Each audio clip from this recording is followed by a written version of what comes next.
Vamos a tomar contacto inmediato con el general Otto Guibovich, ex comandante general del Ejército, en su momento ha sido congresista de la República.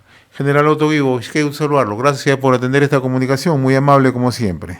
José, ¿cómo está? Buenos días, un feliz año para usted y toda su audiencia. De la misma manera, desearle un bonito 2024. Y general, hay un tema que ya se adoptó de parte del gobierno, el control de fronteras, ¿no? Pero, ¿qué otras medidas complementarias a esta declaratoria de emergencia se tienen que adoptar, ¿no?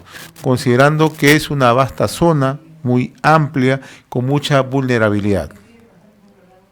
A ver, los pasos, la frontera con Ecuador es muy larga, son más de 1000 kilómetros, pero la densidad poblacional está situada muy próximo a la costa, ¿no? Que es la donde existen más de 50 pasos, algunos de ellos pasos oficiales donde está resguardado por la policía, y otros pasos que son producto de las costumbres, porque la población fronteriza tiene familia a ambos lados, ¿no? O sea, viven familias peruanas, digamos, en La Palma o en Uñegato, por decirle. A ambos lados de la frontera viven familias, entonces hay un tránsito frecuente, parte de la rutina, y entonces eso hay que tener cuidado, pero ya está a cargo de la policía y la Fuerza Armada. Eso es en cuanto a control de la frontera, pero aquí en el país tenemos problemas serios, José. Aquí, mira, Ecuador ha declarado en estado de sitio y los ha declarado como organizaciones terroristas a una serie de organizaciones clandestinas y transnacionales. Los choneros, por ejemplo, o el tren de Aragua, por ejemplo, que también ya los tenemos aquí en el Perú. Y entonces aquí tenemos que tomar medidas más proactivas y más severas, pero no dejar espacio, porque si no, estamos leyendo qué es lo que nos puede pasar aquí en el Perú también. Veo también que en Ecuador, y esto es interesante, porque han empleado el derecho de la guerra para proteger a sus policías y militares, lo cual es importante. Aquí en el Perú, lamentablemente, a los policías se les persigue, a los militares se les persigue, y a los terroristas y a los delincuentes se les libera. Miren lo que pasó con el caso del búnker de Pachacámac. 25 delincuentes capturados con granadas, con explosivos, con municiones, y el fiscal a las pocas horas los libera. Eso no puede suceder. Ayer escuché al presidente Noboa de Ecuador manifestando que en virtud a su decreto que declara terroristas, aquellos jueces y fiscales que liberen terroristas van a ser también juzgados bajo las leyes de la guerra. Como terroristas, van a ser juzgados como terroristas. Exactamente, pero es decir, bajo el decreto que ellos han dado, es decir, bajo las leyes de la guerra. Lo cual está muy bien. O sea, hay un deseo en Ecuador de acabar con el problema, no dorar la píldora. Pero aquí lamentablemente tenemos organismos de derechos humanos que defienden a los delincuentes, encarcelan a los policías y terminan maniatando la fuerza del orden. Eso no puede ser, ¿no? A propósito del tema de fronteras, ayer el congresista Montoya ha indicado que tiene una propuesta que el cierre de fronteras debe ser por lo menos durante una semana. ¿Esto es lo más aconsejable o simplemente hay que hacer un control más estricto? Mira, la frontera debe cerrarse desde una perspectiva de seguridad. Pero, como te digo, a ver, entre Huaquillas y Aguas Verdes, ¿no? Huaquillas y Aguas Verdes son dos pueblos que están separados por un puente. Así es. Ahí hay poblaciones que viven, hay familias que viven a ambos lados del río. Eso no lo puedes impedir, ¿no? O sea, yo creo que tiene que cerrarse, no sé si una semana, un mes de repente, pero con esa salvedad, ¿no? Los temas sociales tienen que manejarlos y ser muy severos en el control estricto de aquellos que no tengan documentos, que tengan RQ, y para eso tiene que coordinar la policía de Perú con la policía de Ecuador. Tú no sabes quién tiene RQ, pero si haces una coordinación binacional, entonces la cosa va a mejorar, ¿no? Ahora, hay puntos que son vulnerables. Ayer escuchaba al alcalde de la provincia de Ayabaca, que es una provincia fronteriza también con Ecuador, la zona altoandina de Piura, usted la conoce muy bien, mostraban su preocupación, ¿no?, por la vulnerabilidad de la zona y por allí pueden también ingresar, ¿no? Entonces, ¿tenemos el número de efectivos suficiente como para controlar estos espacios donde hay poblaciones? Mira, si pretendemos colocar barrera en toda la frontera, o sea, agarrado de la mano toda la frontera para que no pase nadie, eso es imposible. Es Eso es imposible, claro. imposible. Son más de 1000 kilómetros que tenemos ahí en la frontera con Perú, con Ecuador. Por eso uno tiene las Fuerzas Armadas, hacen un análisis estratégico y determinan cuáles son los puntos donde debe ponerse el énfasis. O sea, cuando digo énfasis es reforzarla y poner más fuerzas, lo que no significa que los otros puntos tampoco no los vigiles, tienes que vigilarlos. Las Fuerzas Armadas conocen bien perfectamente qué es lo que tienen que hacer ahí. Sí, la zona de Ayabaca, toda la zona norte de Piura es bastante porosa, para llamarlo así, porosa, o sea, se pueden meter o pueden salir con más facilidad. Y lógico, si estás presionando en Tumbes, lo probable es que intenten hacerlo por Ayabaca, ¿no? Entonces ahí tiene razón el alcalde, pero en Sullana Así es. y en varios sitios de la zona tenemos tropas del ejército que al declararse en emergencia ya deben estar posicionados en la frontera, ¿no? Eso podemos estar seguros, ¿no? Otro tema, general Otto Gibovich, ¿no? Ayer el ministro de Defensa, el general Chávez Cresta, ha confirmado que se ha recibido información de parte de autoridades ecuatorianas sobre explosivos de origen peruano en manos de criminales en Ecuador, criminales terroristas, como lo denomina ahora el gobierno de Ecuador.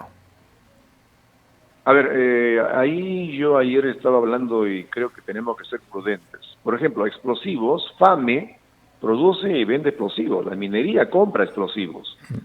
Entonces puede encontrarse explosivos y la fabricación peruana, pero no tiene que ser de la Fuerza Armada necesariamente.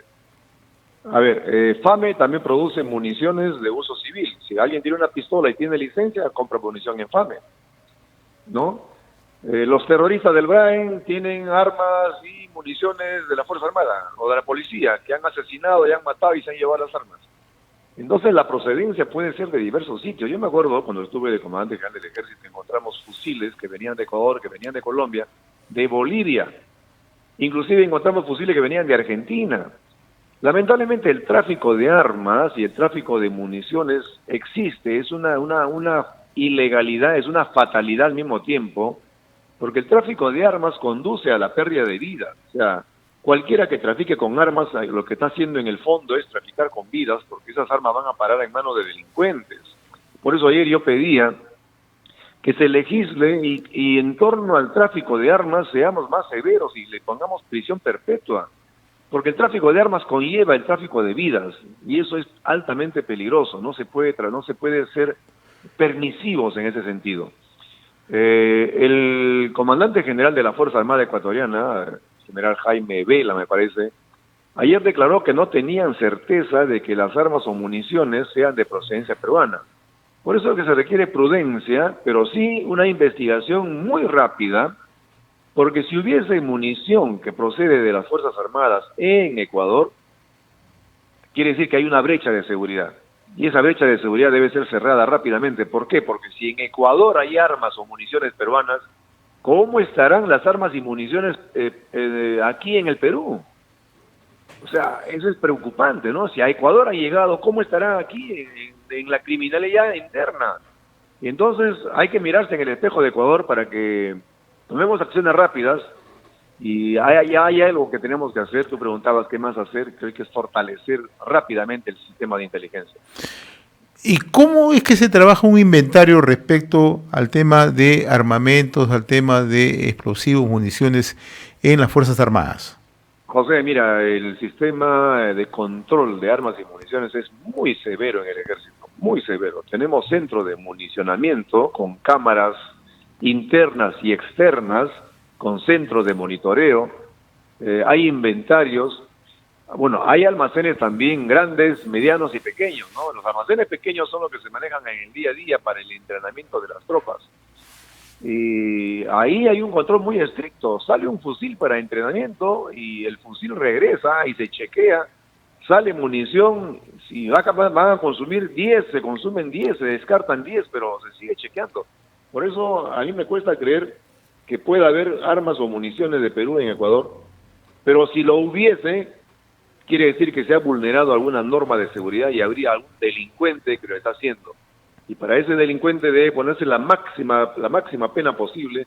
Y es más, yo sí estoy convencido de que debe legislarse y ponerle prisión perpetua de acá a futuro. Pero mientras no tengamos una auditoría, un inventario total, y si han encontrado una granada que sospechan que es de Perú, tenemos que contrastarla contra algo que se haya perdido en Perú. Si no, eso no se va a aclarar, ¿no? Tiene que aclararse y entonces sí determinar bien y poner las medidas de seguridad que correspondan. Y aquellos que son responsables a la cárcel inmediatamente, ¿no? Ahora, no quiero dejar de lado lo que usted mencionaba y le ponía bastante énfasis al tema del trabajo de inteligencia. En realidad, así como estamos poniendo en cuestión nuestras fronteras que son porosas, el trabajo de inteligencia deja mucho que desear. No tenemos una inteligencia efectiva en estos momentos, ni por el lado de Fuerzas Armadas, ni mucho menos por el lado de la policía.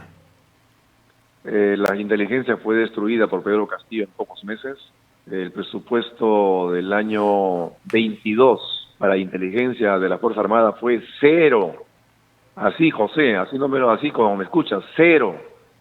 Presumiblemente este sinvergüenza de Pedro Castillo ya veía o ya tenía previsto dar el golpe de Estado y para eso necesitaba eliminar o neutralizar el sistema de inteligencia. Le dio 0 de presupuesto, 0.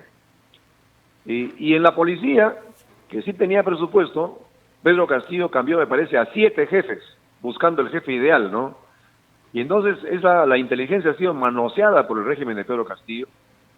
Y la Fuerza Armada hoy día ya tiene presupuesto, o sea, deben estar trabajando mejor, pero es cierto lo que tú dices, ¿no? No se ve un buen trabajo de inteligencia, pero eso hay que analizar el porqué, y el porqué te lo estoy explicando, ¿no? Pedro Castillo en el poco tiempo destruyó la inteligencia y ahora está en proceso de reconstitución, pero sí, no es posible combatir al crimen, como no fue posible combatir al terrorismo si es que no tienes una efectiva inteligencia, y una inteligencia proactiva, una inteligencia que se anticipe, una inteligencia que te haga llegar la información antes de que se suscite el problema. La inteligencia que te llega después no tiene sentido y no sirve.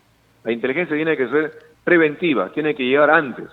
Esa es la inteligencia que necesitamos, pero José, en Perú tenemos el Tren de Aragua, tenemos los choneros, tenemos un montón de... Inteligencia y decisión política es lo que se necesita. ¿Qué es lo que en Perú se está ausente? requiere decisión política para ello, efectivamente. Vamos a ver qué están esperando en el gobierno central. Ecuador nos está dando una lección.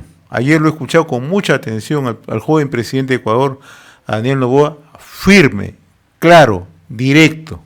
Es así como se toman políticas de Estado, decisiones de jefe de Estado. Y eso es lo que está ocurriendo en Ecuador. Bien por ellos.